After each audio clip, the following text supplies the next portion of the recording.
வணக்கம். சிவகங்கை மாவட்டத்தை சார்ந்த வீரமங்கை வேலுநாச்சியார் அவர்கள் அவங்களோட ஹிஸ்டரியை படிக்கும்போது நமக்கு உடம்புல கூஸ் பம்ப்ஸ் வந்துருங்க. அந்த மாதிரி ஒரு ஹிஸ்டரி அவங்களோட ஹிஸ்டரி. ஏன்னா சின்ன வயசுலேருந்தே போர் கலைகளை பயின்று வில்வித்தைகளை பயின்று சின்ன வயசுலேருந்தே தைரியமான ஒரு பொண்ணா வளர்ந்து வந்தாங்க. ஒரு சூழ்நிலையில ஆங்கிலேயருக்கு எதிராக போராடி தன்னோட ஆட்சியை மீண்டும் சிறப்பா பண்ணாங்க.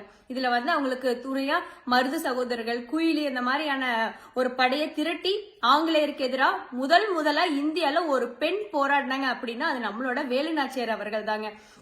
அவங்க ஒரு குழந்தைய மட்டும் பெத்தெடுக்கல, அடுத்த தலைமுறையினருக்கு தேவையான தைரியத்தையும் பெத்தெடுத்து கொடுத்திருக்காங்க.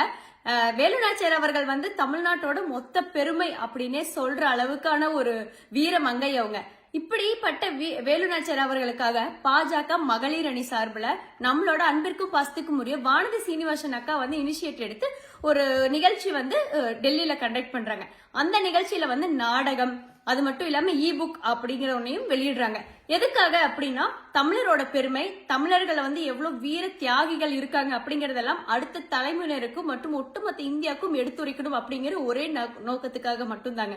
இப்படிதான் தமிழை வளர்த்தணும். தமிழை வளர்த்தணும்னா ஹிந்தியை திணிக்கிறீங்க, எங்க அப்பா கொண்டு போய் கடல்ல பேனா வைக்கிறேன், எங்க அப்பா பேரை பஸ் ஸ்டாண்டுக்கு வைக்கிறேன், எங்க அப்பா பேரை ரோட்டுக்கு வைக்கிறேன் அப்படிங்கறதெல்லாம் கிடையாதுங்க. நம்மளோட முன்னோர்கள், நம்மளோட வீரர்கள், விடுதலை போராட்ட வீரர்களால என்னென்ன பண்ணாங்க அப்படிங்கறது எடுத்து அடுத்த தலைமுறைக்கு சொல்லணும். அப்படிதான் நம்ம தமிழையும் தமிழர்களோட பெருமையும் அடுத்த தலைமுறைக்கு கொண்டு போக முடியும், உலகத்துக்கும் காட்ட முடியும். அதைத்தான் நம்மளோட வானதி அக்கா பண்ணியிருக்காங்க.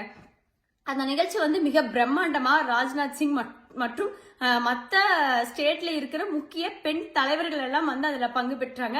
தமிழ்நாட்டில் எடுத்து பிரம்மாண்டமான நிகழ்ச்சியை பண்ண நம்மளோட வானதி சீனிவாசன் அக்கா அவர்களுக்கு ஒட்டுமொத்த தமிழ்நாடு சார்பா நான் நன்றியை தெரிவிச்சுக்கிறேன். நன்றி, வணக்கம்.